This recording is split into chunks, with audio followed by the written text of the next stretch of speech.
With my background being in makeup and doing makeup tutorials for all those years, I felt like I couldn't get my personality across. Yeah. I felt like it's the guilt that is the thing that holds us back.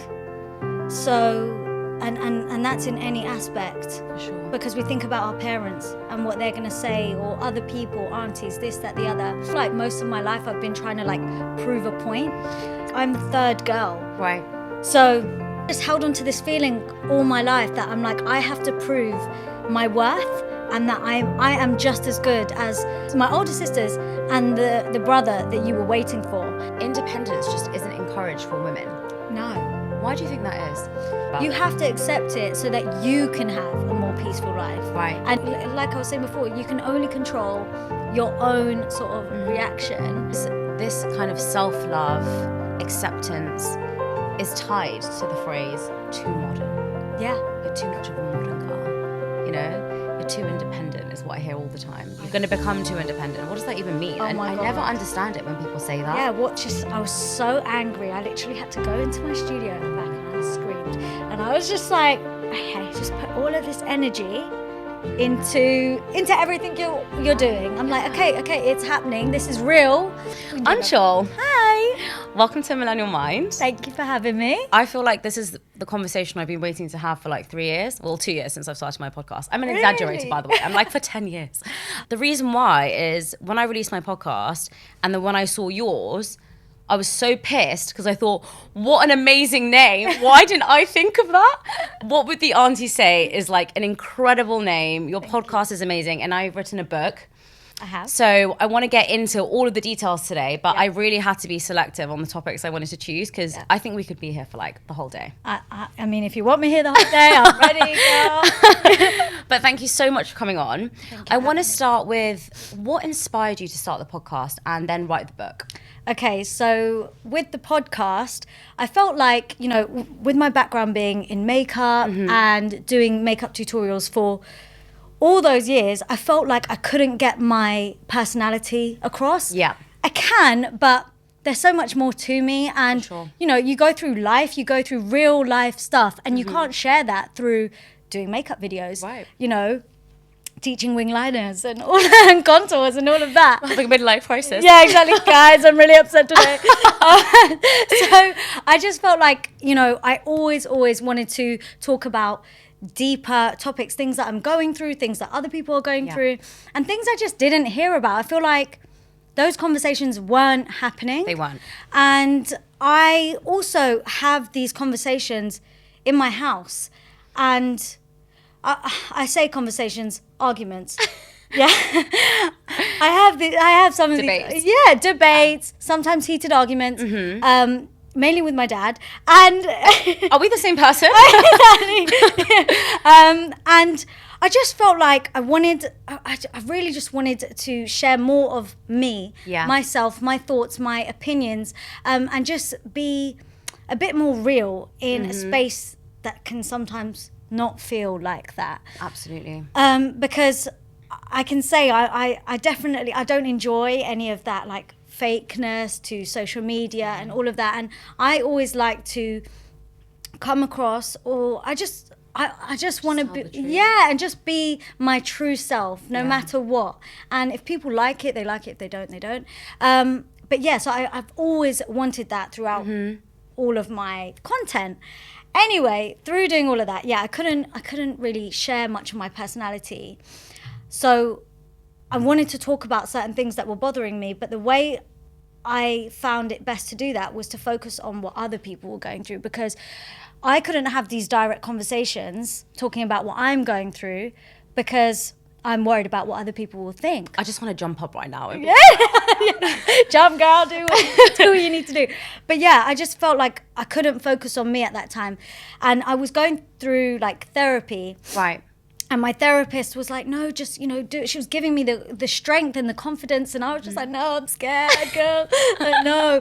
So I started focusing on brown girl problems. And right. That was my way of sharing my opinions and almost sending indirect messages to my dad on what I'm thinking, what I'm feeling. My whole family. Yeah, exactly. To anyone. Actually, this is how I think. I don't Yes. think the same as you. Uh-huh. But instead of it being about me, so you can't come at me, I'm going to make it about everybody Everyone else. else. Yeah, exactly. And also at the same time, I'm sharing a light on these situations and hopefully I can help them. Absolutely. Because I'm that type of person. I am that friend that loves giving advice. And I think I do give good advice. I'm just really bad at taking it. Yeah. And taking my own advice. Yeah. So yeah, I started doing the brown girl problem videos. They were doing really, really well. Okay. And then I wanted to do like Agony Aunt Sundays on my seen Instagram, them. which I was like focusing on, again, more brown girl problems. And the more I was doing that, I was finding the confidence to talk about taboo topics. I was Right. realizing how taboo they are and how much this is still such a huge issue. And I was gaining confidence in speaking about my own Experience. exactly. Yeah. So yeah, so that sort of led me to the podcast, and then from the podcast, it just felt right to go and do a book and just dive even deeper. And then be on a billboard. And then a couple of billboards, shall we say? Sorry, a couple. Yeah, a couple. That was amazing. I Thank mean, you. I have the exact same experience as you. I Yeah. feel like growing up, I was like very much a people pleaser. And we're going to get into that because I think a lot of Indian girls are taught to be people pleasers Yeah. for so many reasons. But as I got older, I realized that I wanted to I always used to say like controversial things. My parents would be like, don't say that. Or like, Yeah. don't say that in front of other people. And I've always had this fear of like saying the wrong thing in front of other people now because that's been like instilled in me for such a long time. But the podcast was really a way for me to hide away from that, to come on a platform where I can say I'm talking about general things. Yeah. And for people to not say like, oh, well, you're saying something bad. It's not me, it's my guest. Exactly. Yeah. I'm just agreeing with them and I'm just understanding them. And, we just have the same experience. Yeah. But, it was a real way for me to shed light, like you, on a lot of the issues that I feel like I was facing. And my podcast was actually going to be called The Indian Problem. Can you believe that? But I changed it because it was so negative. And then I did a millennial mind because I also wanted to focus on other issues outside of our culture as well. So my second season, The Indian Expectation, was so focused on that. And I feel that, there were so many things that other people really related to. And what shocks me is some people still comment on videos saying, that's so outdated. It's not. That doesn't happen now. Even with Harpreet, when we recorded the podcast, I got hundreds of comments being like, nobody thinks like this anymore. It's so outdated. And then somebody commented, you should stay in your lane. Yeah. And I was like, here's the prime example of how it's not outdated. We're still facing a lot of these issues. Absolutely. But one of the things that I wanted to ask you is, obviously sharing your experiences on the podcast, you're talking about your family. You've mentioned your dad a couple of times in this. Did you feel guilty for almost sharing your experiences with your parents? Because not you, but we all are almost shedding a bad light on them in a sense of we don't agree with those old traditional values. We are criticizing the way that they've almost raised us. Did you feel guilty for that? Maybe to start with, but I felt like it's the guilt that is the thing that holds us back.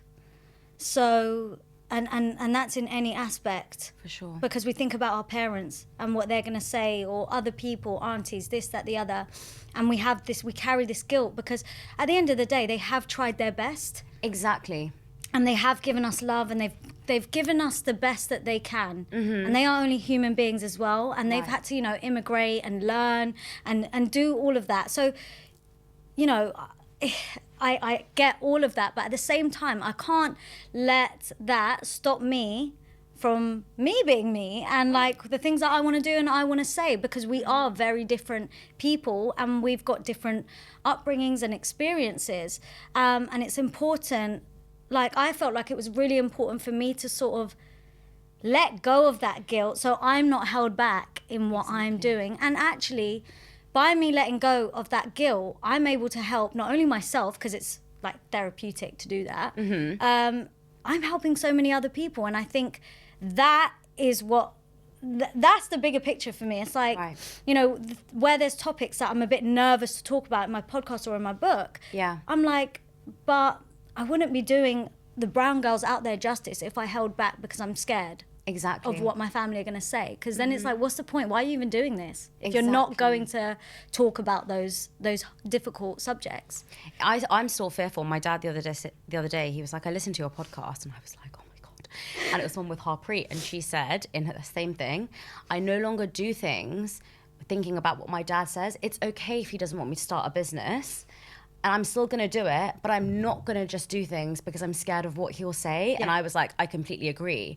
And then when my dad said he listened to the podcast, I was like, please don't bring up the conversation. Please don't bring up the conversation. Let's just move away from it. And I was like, you listened to it. Great. Anyway, how's your day? Because Awkward. I think it's still like we have a lot of deep conversations. I have a lot of conversations with him where I'm like, I do not agree with that.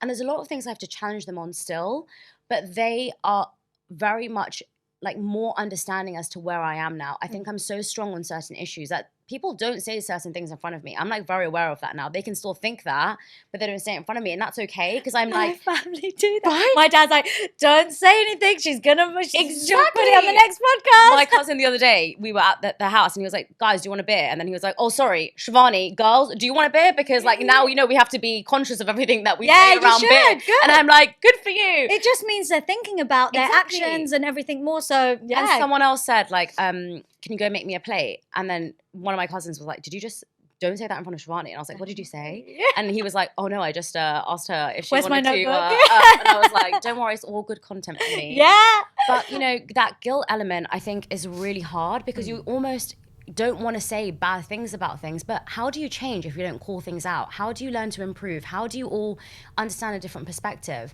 There's one thing around colorism, which my whole life I was taught, like I was fair, and that was a great thing. And when people would say to me, oh, you don't look Indian, I'd be like, oh, thanks. Yeah. Right? And only because I was listening to things and because I was listening to podcasts and watching videos that I understood, like, that's rude. Like, why should I be proud that I don't look Indian? Exactly. Why should it be like, I don't look Indian, I look Spanish or whatever it is when I was younger, if I would be complimented on that? Yeah. And I think that learning these different things helps you to also identify your own blind spots. So it's super important that we're spreading light on these issues. Absolutely.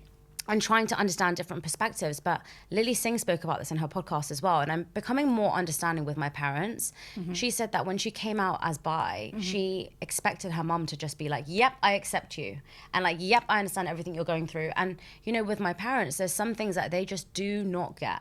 Yeah. They like absolutely do not get. I want to move out. Okay. And last year I told them, we're going to talk about this. Yeah. Last year I told them and they were like, we don't get it. Like, don't you love us? Like, don't you want to live with us? Like, what is everyone going to say? Like, you're not married. Don't you think you should be focusing on finding a partner? And I was like, wait, what? Like, they're like, don't you think you should be focusing on marriage? I'm like, why? And they're like, but we're so nice to you. You can do what you want. Yeah, like, you have everything here. You have everything. Yeah. We don't stop you from anything. Like, what's the restriction? And anyway, this year we're literally living the same life. Like we literally, I feel like we are. We should just talk all day. Yeah. But basically, last year I didn't end up moving out. But this year, I told them, look, I am moving. I found a place. And they were like, okay. They weren't like, yeah, you're moving. But they were like, okay, if there's something you want to do, then do it. Yeah. You don't have to go.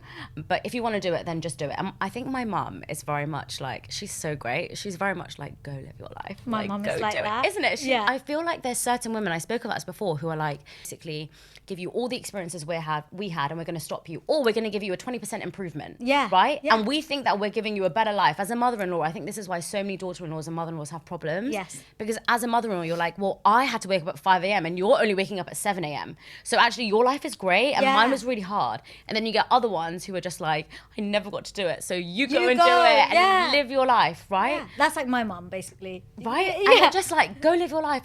But it really made me teary the other day because my dad, I came downstairs and he said, oh, Shivani, from your flat, you can go to here in 10 minutes. You can walk here.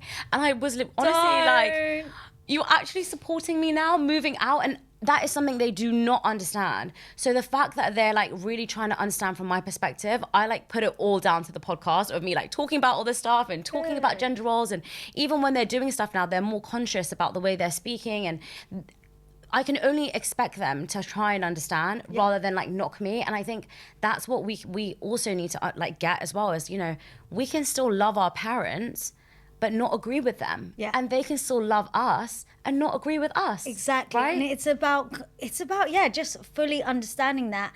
And that's what unconditional love is. It's having that unconditional love for your parents, whether they do good or bad, and just accepting them. Because I'm like one of 4 siblings, and my eldest sister, she definitely got it a lot harder than For sure. me. Yeah. The eldest one always gets it the hardest. Exactly. I'm the eldest daughter. Yeah. Oh. I only have a younger brother, but like I grew up in a house with 3 boys, and I was the only girl, so I got it hard. Yeah, you would do. I was not the princess. Like that's what everyone thinks. Like, oh, you must have been so spoiled when you were the princess. I'm like, absolutely not. I was the opposite. Yeah. But yeah, my eldest sister definitely got it a lot harder. Like my parents were so much more strict with her, and she always like she sort of does hold on to these things, and Of course. and that's her experience, and that's okay. But I always say to her, like, I'm like, Ren, that mum and dad didn't know what they were doing. Like it was the first time they were having a child. Right. It's the first, like you have to think like, yes, they are our parents, and yes, they're so much older than us, and yes, they're meant to know everything that they're doing in the world. But actually, when you deep it and you think about it, I feel like now that I have this way of thinking, I'm so much more forgiving of Exactly. You're more compassionate. Exactly, because I'm like, well, everything they're doing, even now, as they're way older and they've got through so much more life, I still think everything they're doing is the first time they're doing it. 100%. How old were your parents when they had your eldest sister? Yeah, like young 20s. Right. So I don't know what the hell I'm doing right now. Yeah. I'm 28. I'm 30 So and if I I don't had know. a baby right now, I don't know what I would do. I don't know how I've got to this point in my life. Honestly, even my family are like, you're alive? I'm like, yeah, I don't know. I don't know. Thriving. Yeah, exactly. But it's crazy because we think that like, oh, you made all these mistakes. And it was really sad the other day because I said to my mum, I'm going to share this. It's a really personal experience, but I'm going to share it. Go for it. So my brother was making an egg and he's 27. Okay. And my mum was like, well done, Akshay. And I literally looked at her and I was like, why did you say well done? And she was like, because he's made an egg. Because he made something nice. And I was like, he made an egg. It's an egg. And she was like, yeah, but when you make something nice, I was like, when I make a Thai green curry, or when I make a poke bowl, Yeah. or when I make a Mexican infused harissa, cauliflower, baked, whatever thing, and it's complicated, then you'll be like, well done. If I make an egg, have you ever said well done? And she was like, no. And I was like, this is the point. Like, this is the problem. You're telling him at the age of 27 to do a basic thing like making an egg is like a congratulations. Right. And I was like, you expected me to know how to do that when I was 15. Right. And then she was like, I'm sorry. And I was like, no, don't say sorry. I feel really bad that you're like, then I'm saying sorry. But she's like, you're right. I did. She had certain expectations for me, i.e. cooking. Yeah, because you're a girl. Because I'm a girl. And she always used to say like, you know, you need to get training. And you need to get trained up. And I was like, for what? War? Yeah. And I used to literally say that to her. Like, where am I going to fight? Like, what do you mean? And then like my grandma would always say like, your mother-in-law's gonna want you to make all these things, and your mother-in-law's not gonna be happy if you don't make these things. And all these things are so naturally taught to us. Oh my God, my mum and dad been like, oh, because I've got tattoos, and they'd be like, oh, what if your mother-in-law doesn't like it? What if your husband? Well then, Yeah. I'll keep my fingers down right now. Do you know what I mean? I'm like, well, that's them. Why is it always the mother-in-law? Yeah, Like, exactly. what is and this if deal? my husband doesn't like tattoos, Then he he's won't not be my with me. husband. Exactly. Yeah. So I don't get it. Even though I think you and I are probably these really strong characters, there's still this underlying guilt that's within us. Mm-hmm. So a couple of months ago, we were somewhere and the food came out. And it was just like, I don't know, like 10 families. And everyone was starting to take the food. And I took a plate because the food was out and I was hungry. Right. And as I took a plate, an auntie came over and she said, oh, is that your plate? And I said, yeah. And she goes, oh, I thought you were making it for your dad. My dad has never asked me to make a plate. He's never asked my mum to make a plate for him.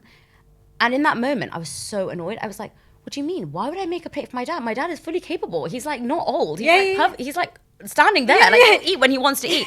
I'm very much of that. Like, I don't understand this. Like, eat. If you want to eat something, just Or eat it's it. like, let the men eat first. Right? So that's what I think the message was as well. It was like, first of all, you should do it for them. Yeah. And as a daughter, now that's my role to be doing Right. that. And secondly, the men should be eating first. And why have you taken a plate? It was like a very indirect message. So if my dad asked me, I would do it. If he didn't Right. ask me, My dad's never asked me, right? Yeah. So I was so angry in that moment, and I was like, "This is ridiculous! Like, I cannot believe." I was just like, "Well, no, it's my plate." My response was like, "No, it's my plate because I'm hungry." Yeah.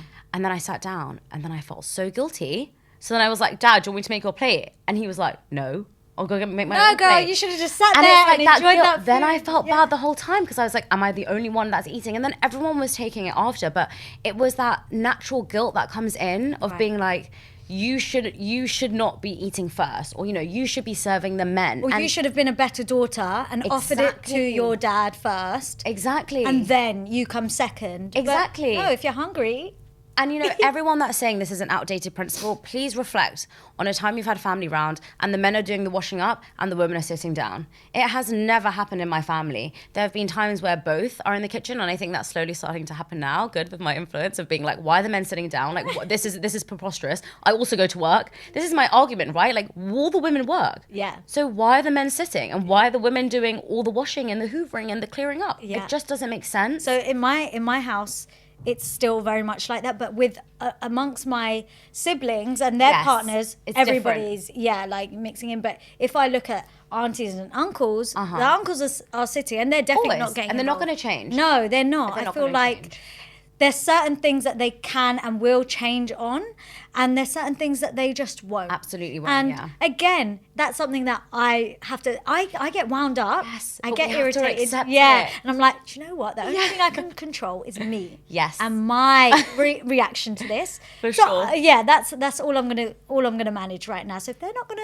do it, it's fine. And this is the thing. I think that everyone thinks that when you're like an activist, you speak up about everything. There's loads of things I let go of. There's loads of things in that situation when someone's like, Shivani, go get me a glass of water. That I'm like, okay, you're in flipping glass of water. You have 2 flipping legs. Oh my God. You're like my not even in my head under is, 30. You've got legs. Yeah. Well, I say that sometimes to my cousins, but then there's sometimes when you say it and they're like, oh, fine, I'll just get it myself then. Or like, oh, I'll just ask my mum then. And it's just like, well, why didn't you get him a glass of water? Why would you ask your mum as well, though? Honestly, but why are you asking the battle is too hard sometimes. So sometimes I just grit my teeth and go get the bloody water, and then I sit back down.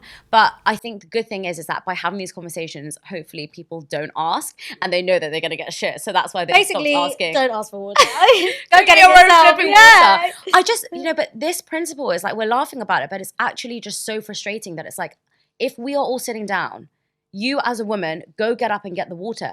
Fair enough if I'm in the kitchen or I'm doing something, I'm close to it, whatever. If we're all sitting down and someone's like, Shivani, can you go get me some water? It's just rude. Yeah. And I think that we've allowed so many of these things because it's disrespectful to be disobedient. And that's my next topic with you, right? When you're disobedient and you go against the grain and you talk back or you give a difference of opinion, you're known to be disobedient, right? You're known to be disrespectful, sorry. And growing up, I think as a child, you're judged on 2 things, in my opinion, as a child. How clever you are. So how good are you doing in school? What are your grades?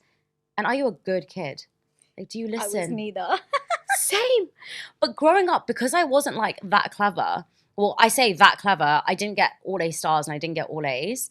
I would then try to be like really like so much of a people pleaser. And I remember like when I was 16, I cut my hair really short. Really? Yeah.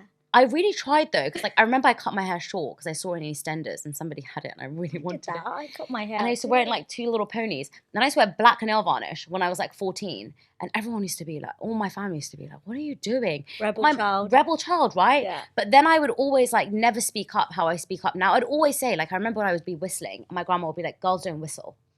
And I'm like, why not? And she'll be like, because they can't. But then the fear of like her telling me off again would stop me from doing it in front of her. Does that make sense? But then in front of my mum, I'd be like whistling all the time because I'd be like, you can't tell me off. I'm going to do what I want. But I grew up in a family where I was living with my aunties and living with my grandma, and millions of people would come over all the time. So you took on that feedback because you didn't want to be told off all the time. All the time, yeah. Like your bra strap showing when you're like bloody 16 years old. Like it's not a big deal. I always used to get like, oh, don't sit like that because, and look at how I'm sat today.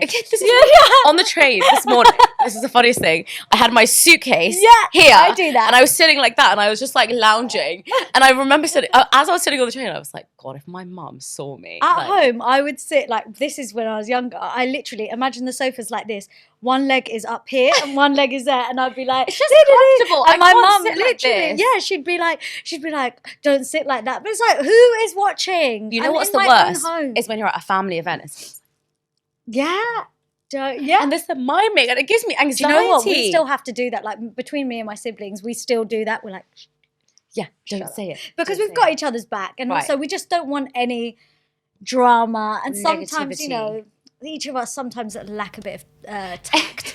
So that's me. I'm like so direct. I'm like, I really need to be more tactical in the way I say things. Yeah, or like be a little bit more sugarcoaty. Or just not say anything. I think that's Right. the best way. Just I've smile and learned. nod. I've kind of learned to like hold my tongue like on a lot of things, Me but too. I think it's the most important thing to be confrontational.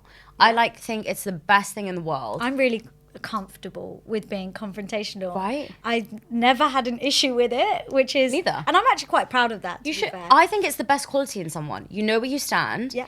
And I think this is my synopsis of why I think Indian mother-in-laws and Indian daughter-in-laws just do not get along. This is my breakdown. Some do though. Some do. Some do, but I think and this is not actually just Indians, a lot of them don't get along because they don't address the issues. Yeah. So you move into their family home and you live with them. Yeah. And you don't tell them like, look, I need alone time. Yeah. Look, I like to go to the gym. Basically, you don't know how to set those boundaries Exactly. without offending the other person. Right. And it's too late once the offence is done to set the boundary. Exactly. So then it just goes on and resentment builds and Exactly. you're frustrated. And I also think for so many women, and Lily Singh spoke about this in her podcast, and you're going to resonate with this. She said growing up, every man in her family had money, influence, and power. Mm-hmm. And none of the women did. Mm-hmm. None of the women made all the decisions. None of the women were like headstrong or like, you know, at the forefront of everything. And so the women, actually, so she as a girl growing up was like, I need to have all those things to make sure I get that validation or impress the men in her life. And I think the same with me, which is why I was like, I'm never going to be that woman who is going to like take shit. Yeah. And my mum has like pushed that into me so much. She is like the opposite of me. She's not confrontational. She's so shy. Is she actually? Oh my God. My mum is exactly the But same. they like, pushed it into us to be like, do be not strong, be girl. like that. Don't take any shit Right. from anyone. Like because Stand up for yeah, yourself. exactly. Yeah. Because they didn't have the strength to do that, and They weren't taught to do that. We are Exactly. actually taught. We have so many more resources. We have Yeah. so much to learn from and so many role models now exactly. that we don't have to be worried whilst they are like the opposite, right? Exactly. And I feel like most of my life I've been trying to like prove a point. Same. Yeah. And Same. even if it's just to like, not to the world, Right. some of it is to me. Exactly. Same to yeah. me. It's just to me that I can do it. Or That like, I can, yeah. and I'm capable as a woman or a girl or whatever. Mm-hmm. And not just to myself, but also to my dad. Yeah. And because with my dad, I've spoken about this in my book and on my podcast, like I'm the third girl. Right. So I just felt, I don't know, I've just held on to this feeling all my life that I'm like, I have to prove my worth and that I am just as good as my older sisters and the brother that you were waiting for. And Right. I am more than capable, and I feel like I've done that. Does he yeah. feel that? Yeah. I am my dad's favourite child. Really? No way. Yeah, hands down. And growing up, did you feel that he didn't favour you? I feel like when I was first born, he didn't favour me. But I have always, for some, I don't know, I've just always been really drawn to him, and we're quite similar in the sense that he is outspoken, he is loud, he's outgoing. Like we have these similarities, but then we do clash massively. Same. Because we're too strong. Too similar, yeah. Characters. But yeah, I kind of have, because as a young kid, you don't know that like, oh, I'm the third girl and this is a problem. And it's only when you start growing up and you realize, like, you start noticing things, probably in your teens and things like that. Like, Exactly. yeah, that's when you start to notice. But as a young kid, I have so much love to give. Like I would literally, if my dad walked in the door from work, I would be the one running over. Right. And I've just always been that way. So I guess maybe forcing my love on him has, made him love me a little bit more. I don't know. But then also, like, I do involve, like, my dad in a lot of the conversations and things that I'm doing, and I want to do that, you know. I want him to be a part of, and both my parents, I want them to be a part of my journey. And, like, I like involving them. So, yeah. Being confrontational with your dad for the first time, how did that go? What was the topic? Oh, God, I can't tell you a first time. There's been... Jeez, there's been so many times, you know, there's been times where it's hard because I also think like Indian dads from that generation, I'm not going to say all of them, Yeah. but they don't know how to communicate. They don't. And like my dad grew up without a dad. So also that, stop. My dad died when he was 21. Oh my God. Okay. So my dad's dad died when he was 3. Oh my God. What? Yeah, exactly. I'm like, so again, like it's things like this that, you know, this is the sort of internal work that I've had to do to sort of remind myself of why he might be the way he is. Exactly. I sometimes am oblivious to the fact that my parents are not 20 like me. They're like 58 and 57. So that's 58 and 57 years of conditioning, of, you know, understanding different messages to what they've taught us and experiencing completely different lives. They've already sort of shaped themselves. It's hard to change now. Yeah. It's hard to change, I think, when you're 18. Yeah. Imagine how hard it is to change when you're much older than that. And Exactly. I think I've come to terms with that now too, to be like, you think this way, I do not get it, but I'm just not going to argue about it. You have to accept it so that you can have a more peaceful life. Right. And you can live with them in a more peaceful manner. It's what, like I was saying before, you can only control your own sort of reaction, and that's it. You can't really expect too much from other people, even though it's difficult sometimes and you just shake them. But yeah, you have to just kind of just be like, okay, well, this is what I'm going to do for me. Right. And that's going to make the whole situation better. This kind of self-love, acceptance is tied to the phrase too modern. Yeah. You're too much of a modern girl. You know, you're too independent is what I hear all the time. You're going to become too independent. What does that even mean? Oh my I God. never understand it when people say that. Yeah, what's too independent? What's too independent? So we touched on moving out, but that is something I think that people classify as being too modern, right? Nobody I know out of my friends, my Indian friends, and none of my close cousins have moved out. My distant cousin had moved out, and when she did, she had to lie to her extended family and say it was for work. Right. You know, work have put me up. Right. And then it slowly became like, no. Yeah, now I'm just here. Yeah. And then not to her immediate family, but like to extended family, because people were like, what are we going to say? Yeah. You know, my parents last year were like, what are people going to say? Like, why are you moving out? And I was like, I'm 28 years old. Yeah. It's bizarre that we have a culture here in the UK, and it's actually not like that in the US. Yeah. In the UK, that you stay at home until you're married. Literally. And if you move out before you're married, you're seen to be disrespectful. Yeah. You know, and non-traditional. Yeah, it's so weird because when I first told my dad that, my mum always sort of knew, and like I said, my mum is like, you go, girl. Yeah. So my mum's like, go for it. Yeah, but when I told my dad, like, I want to move out, and I was really serious about it, the first thing he said, he was like, what, do you hate us? Do you like not like being here? What have we done to you? And to be fair, like my parents have, especially like during the lockdown and everything, they did the most to make sure like I had my filming set up. They got me internet in the studio that's in the back of the garden. He you know, my dad got some electrician guy to come and run a wire all the way through so I could really record sweet. my podcast and not be disturbed. And like they have honestly done everything that they can, and they've given me everything, and I feel so much since moving out, and you'll feel this as well. You just feel so much more love and gratitude for them, and I love them. Everyone says that. Yeah, you have a closer relationship with them when you move out. Yeah, because you're almost just like, you've done so much for me. I went on holiday the other day. I went to LA and Vegas. And when we were in Vegas, everything was so flipping expensive that I was like, I'm so grateful to my parents that took me to Vegas twice when I was a kid. What a waste of money. Why would they take us? Yeah. And it's small things like that. I think when you move out, you're like, they did so much for me. And you like process things in a very different way. I think when you're living at home and day to day you're frustrated, right? Yeah, exactly. Like my first week when I had to sort out all my bills and my Wi-Fi and stuff, honestly, I wanted to call my dad and apologize for being such a bitch for all these years and being like, Dad, I need more internet. Dad, I need more. You need to call Virgin and get a higher speed. And then when I realised higher speed means more money, I was like,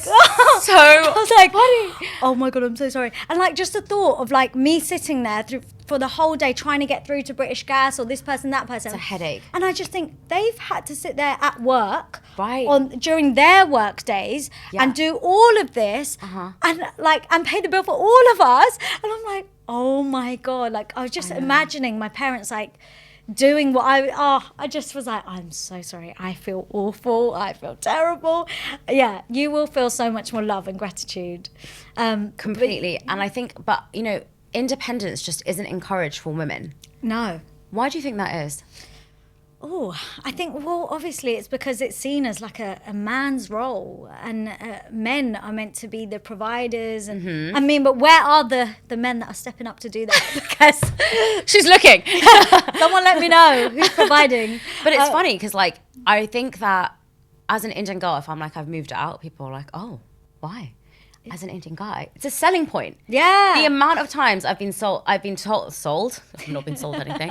The amount of times I've been given someone's biodata and it's like, he has his own flat in London. I'm like, put that on my flipping biodata. I'm not single, by the way. Yeah. But, you know, they would not put that on my biodata if they could, because it'd be like, oh my God, you're just so independent and you're just like, you're moving out and you're a bit crazy and no one's going to want to marry you. It's something I'm really proud of. Like, when It should be. when my dad was like, what we're going to tell family because you're not married, I literally was like, tell them that I'm able. I'm To do it alone. Yeah. I am literally now capable of doing this by myself. Without a man. Yeah, and I'm so proud of that. If a man comes into my life and adds to it, Exactly. fantastic.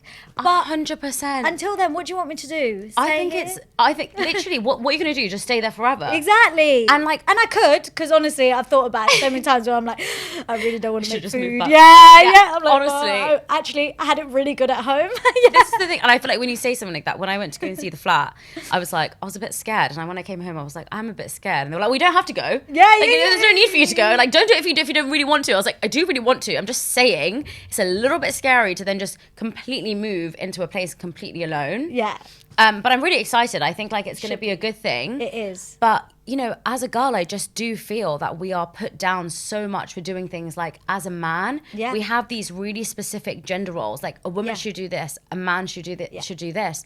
And when you mix them, people almost are really confused. Yeah, and when I speak about, like, you know, dating with like my mum or dad or something, and I say like, oh, you know, I would like a guy that could cook or does this, Right. and you know, and these are basic Life skills. like, I am not asking for him to landscape my garden or whatever. I'm asking him to be able to feed himself if I'm Right. not there. Right. Like, It's- or me, feed me. This is the Like, point. why not? It should be a two-way thing. And there are some things like, some things like that are like, I don't know.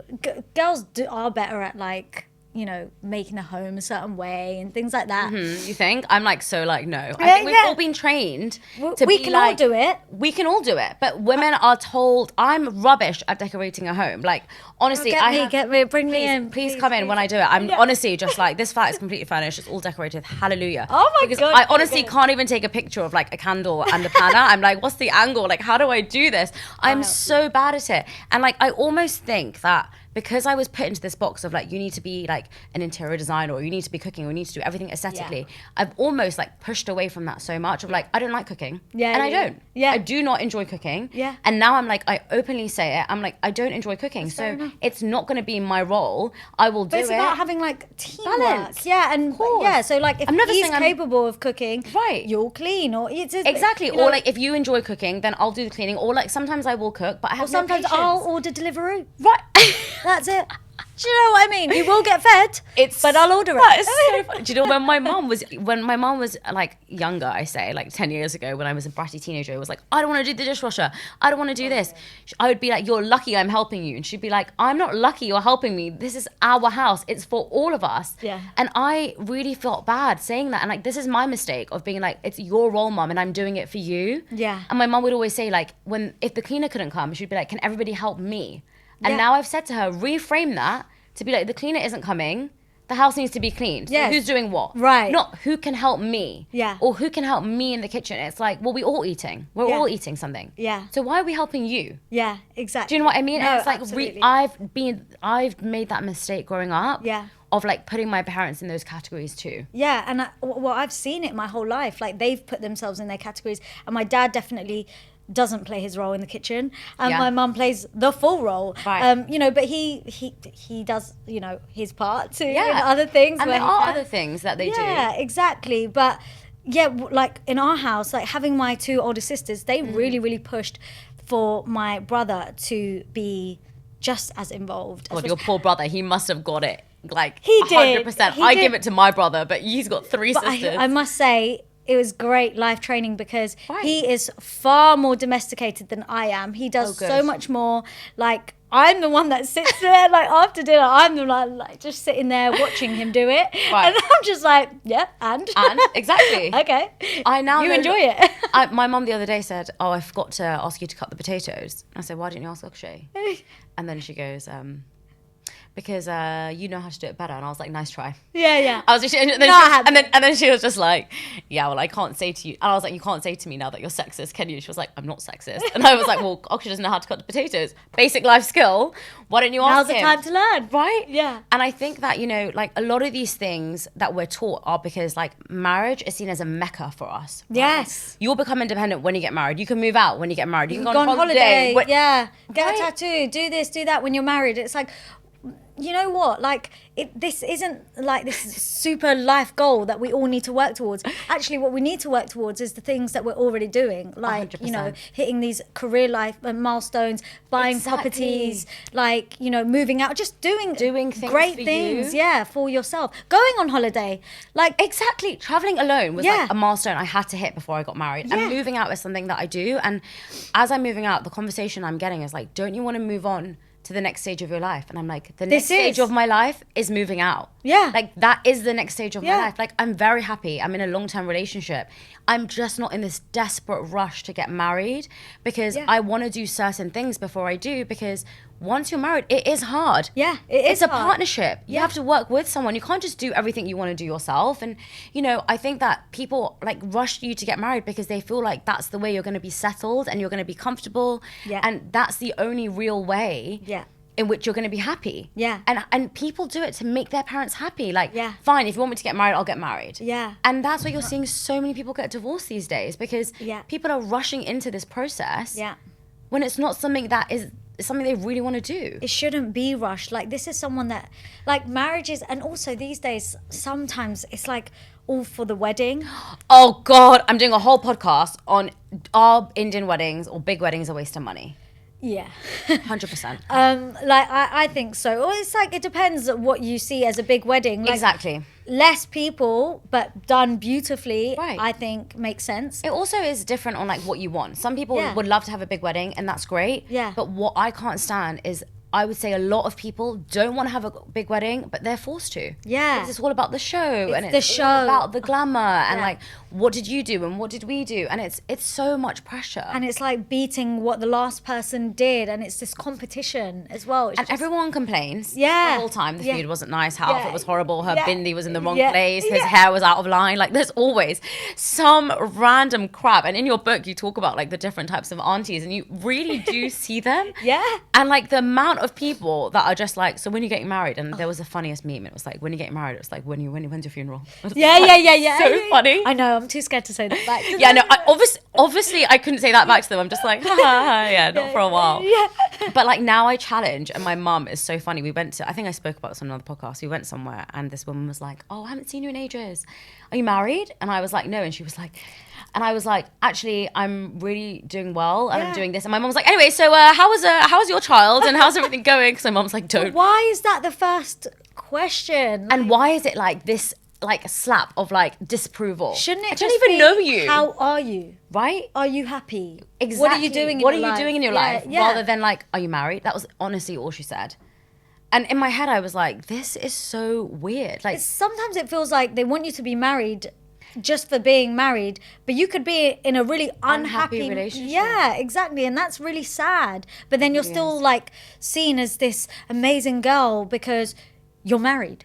and when you're not married, the taboo around that is so hard. Yeah. It's really difficult. Like, you know, people always say to me, like, you have your prime, Shivani.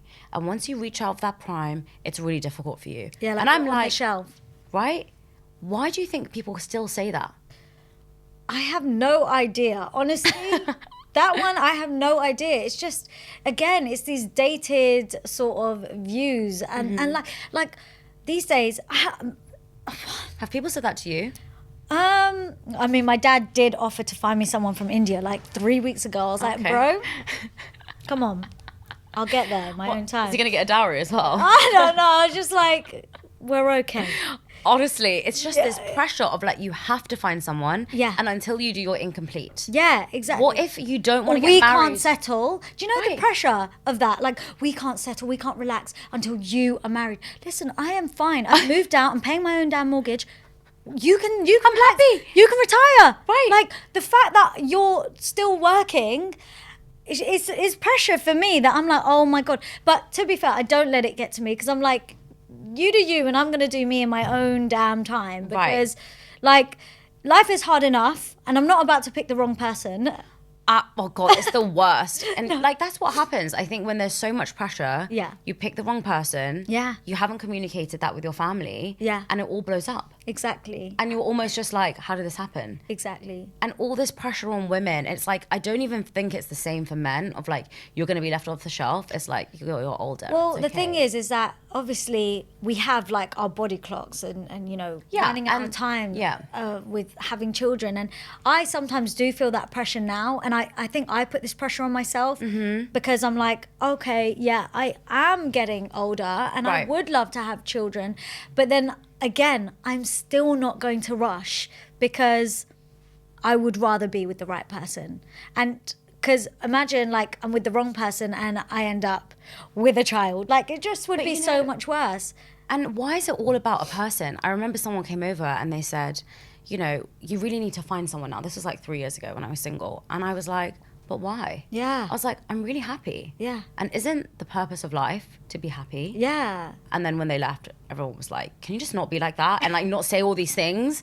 Like, when people think you're really headstrong and like, you're really like opinionated, I was like, I am headstrong and opinionated. Yeah. So if they're going to go away and tell this guy like, oh, Shivani's a really calm, like, doesn't say much girl, like, how stupid is that? Like, people should associate me for being those things, because that is me. And if they want to introduce me to someone, then that person needs to know that about me, right? Well, they're gonna get to know it at some point anyway. Do you know what I mean? So why hide it? Like, but we are taught that, like, don't say those things. Yeah. Don't say this stuff. And I think that's why I think that underlying guilt, what we spoke about in the beginning, is always there, and it's really, really, really tough. It is. Tradition on this podcast. Oh yeah. Truth or dare? Okay. You didn't tell me about this. I'm scared. Tell me your sassiest response that you've given to an auntie. All the time where you thought, oh God, I wish I didn't say that. I can tell you a time where I had a slight uncomfortable conversation. Okay. Tell me. And this auntie decided in front of my dad, started talking to me about who I would marry and all that conversation again. It's just like, oh, it's like the only conversation. Yeah, it's like whatever. And she's like talking to me about, would you marry a white person? Would you marry this person? Would you marry a black guy? And it was just like trying to poke at me. And it made me very uncomfortable, because it's like, I don't care. I literally was like, well, I just want them to be a nice person and I just want them to be good. And it's just like, I don't talk to my dad about my type, or I don't talk to my dad about guys like that in general. Okay, so like, it's not a conversation that you'd have openly. No, like if I meet the right person, that's the time I'm gonna, you know, or when, my dad only knows when I meet the wrong person, because then I'm like, Dad. So funny. Yeah, he only knows about the wrong ones. But yeah, like if I meet the right person, like I'll figure it out. I don't know who they are, and I don't know what they're going to be, and I don't know what their background is. And it could be that they're not Indian. It could be that they are Indian. Right. And I'll deal with whatever it is then. But it just was very uncomfortable, because I was just trying to avoid being poked at, and I was being poked at, and I was just like, this is, I think I'd written the book and I was writing the script for my What Would the Aunties Say, like I did like a chat show thing. It's on my YouTube, like a promo video, and I was so angry. I literally had to go into my studio at the back, and I screamed, and I was just like, okay, just put all of this energy into everything you're doing. I'm like, okay, it's happening. This is real. You're validating exactly all the things you're saying. Exactly, because sometimes like I get lost in all of it, and for sure. And but then it happens to me again, and I'm just like, this is why I wrote a damn book. Oh my God, that's crazy. You know, it's such a difficult conversation to have about every little thing. Yeah. Right? And like some things are just uncomfortable. And also you're some not things ready are at not, that time. Yeah, some things are just not your business. Yeah, exactly. It's actually not your business. Like, You need to get better at saying that. yeah. Right? Yeah, and I think I did handle the evening very well. Okay. You know, considering she was in my house, I couldn't be rude, and I don't mind her most of the time. So it was just like, yeah, it just was uncomfortable, and I could tell like everyone was uncomfortable watching. Yeah, and I was being like picked on. I hate that. And she didn't just say it once or twice; she said it a few times, and it's like, well, you know what? You just got to tell those aunties to do one. Exactly. No. I was actually going to swear, but I think I'll have to like edit it on YouTube if I do that. But this has been... Do one. Get lost. Yeah. This has been one of my favourite podcasts. It's you. been so fun to talk to you. I feel like we have so much more to talk about. We're going to do a part 2, I'm sure. Yeah. But thank you so much for coming on. And, you know, thank you for writing your book and for your podcast. I'm so excited to see what your next season is going to be about. Yeah, well, we've got lots more topics to talk about. I'll be listening. And then, I've got lots of exciting things happening. So, yeah. Well, thank you so much for coming on. Thank you for having me. You've been great. Thank you. Hey everyone, thank you so much for listening to this podcast. Wherever you're listening or watching, if you could press the like, follow and subscribe button, it would mean the world to me.